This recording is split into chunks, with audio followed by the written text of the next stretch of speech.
भैया जी कहीं मैं आपका एक बार फिर स्वागत है। बातचीत के सिलसिले को शुरू करना चाहता हूं। इसलिए इलियास शरीफुद्दीन साहब ने, जो कि हैदराबाद से जुड़े हुए हमारे साथ पैनल में हैं, उन्होंने एक बात कही थी कि क्या, हालांकि अल्फाज तो उनके इतने एक ही शब्द है उसके लिए, और वो शब्द सिर्फ ये है कि बड़े वाहियात थे शब्द, इनका इस्तेमाल नहीं किया जाना चाहिए था और बड़ी शर्मिंदगी के साथ। और मैंने इस लास्ट में जब ब्रेक लिया उस समय यह भी बोला था कि मुझे तय करना पड़ेगा आगे से। बहरहाल उन्होंने कहा कि मैं रिसर्च टीम थी मौजूद है, उसने जो दिया है मैं आपके सामने पेश कर देता हूं।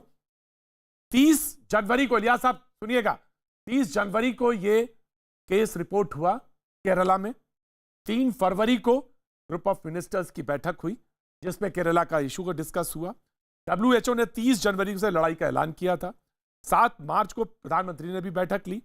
22 फरवरी को सिंगापुर जाने पर रोक लगाई गई थी। 3 फरवरी को चीन पर जाने पर रोक लगाई थी। एक फेरिस्त है लंबी सी।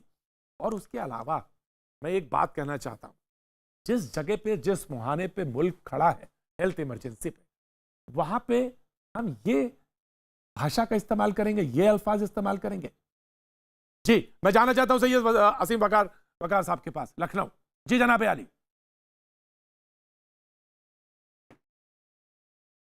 सर सबसे पहली बात तो गुजारिश करूंगा कि अपने गेस्ट के सिलेक्शन में बड़ा ध्यान रखिए।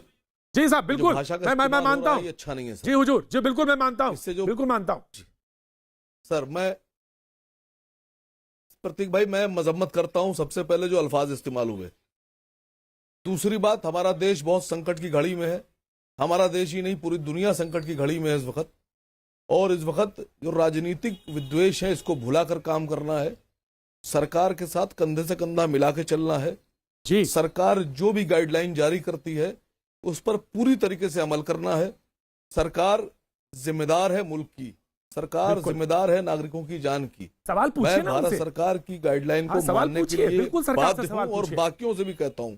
जी। सर एक बहुत अहम बात कह दूं, कोरोना की आड़ में कुछ पाखंडी लोग, अपने को स्वामी और संत कहने वाले लोग इस तरह की हरकतें कर रहे हैं कि जिससे विदेश में भी बड़ा खराब मैसेज जा रहा है और लोगों की जान को भी खतरा बना हुआ है।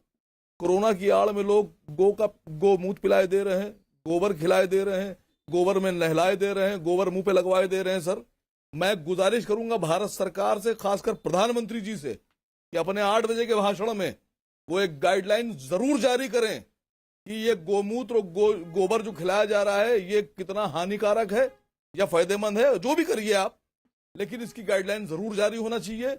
लोगों को बचाना है, कहीं ऐसा ना हो कि ये धर्म की आड़ में लोगों को और बीमार कर दें। क्योंकि देश में एक डॉक्टर हैं, डॉक्टर शैलेंद्र सक्सेना जी, उन्होंने साफ तौर पर BBC को इंटरव्यू दिया है कि गोमूत्र में या गोबर में इस तरह का कोई भी एंटीवायरस ऑक्सीडेंट नहीं मिला है जिससे कोई भी किसी तरह की प्रतिरोधक क्षमता बनती हो। मैं आप लोगों से गुजारिश करता हूं, बिल्कुल वकार साहब, ये एक जिस संकट पे की घड़ी है, ये महामारी है, इसको साइंटिफिक टेम्परामेंट, साइंटिफिक अप्रोच के साथ, और सबसे बड़ी चीज ये अपील है, सर बहुत देर से बैठा हूं, एक मेरी अपील है, बहुत देर से बैठा हूं सर, एक मेरी अपील भी जोड़ लीजिए। बहुत देर से बैठा हूं सर, बहुत देर से बैठा हूं। जो लोग गोबर और गू और मूत करके देश को भटका रहे हैं, इनको जेल में भेजना चाहिए। इनके खिलाफ सरकार को सख्त एक्शन लेना चाहिए, या फिर सरकार ये जारी करेगी, सही कह रहे हैं।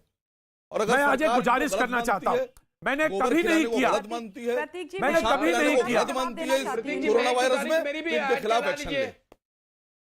जी यासिर जिलानी साहब, मैं करने जा रहा था, स्टेप लेने जा रहा था, लेकिन मैं रुक गया। जी यासिर जिलानी साहब 10 सेकंड। असीम वकार साहब ने बेहद संजीदगी से अपने मैसेज को दिया है, लेकिन अगर उसमें एक लफ्ज और बोल देते, कुछ बागड़ बिल्ले, आप समझने की कोशिश करिएगा। कल मैं भी वीडियो देख रहा था और वो कह रहे थे कि एक हौद में खड़े होके अगर वजू बनाएंगे तो हमारा कुछ नहीं बिगड़ेगा। इनके लिए भी वकार साहब मैसेज देना होगा। कह रहे थे कि 5000 भी अगर हम आ जाएंगे तो हमारा कोई कुछ बिगाड़ नहीं सकता। तो ये कौन लोग हैं? इन पे भी कम से कम आप जैसे संजीदगी से बात रखने वाले लोग क्या कब मैसेज देंगे, कब समझाएंगे, कब समझाएंगे? सर मैं प्रतीक साहब से गुजारिश करूंगा कि मैं इस तरह की भाषा का इस्तेमाल नहीं करता हूं, लेकिन इस तरह की भाषा बोलने वालों को बख्शता भी नहीं हूं। ये बागड़ कुत्ते जो भाषा बोल रहे हैं, चैनल्स पर ऐसी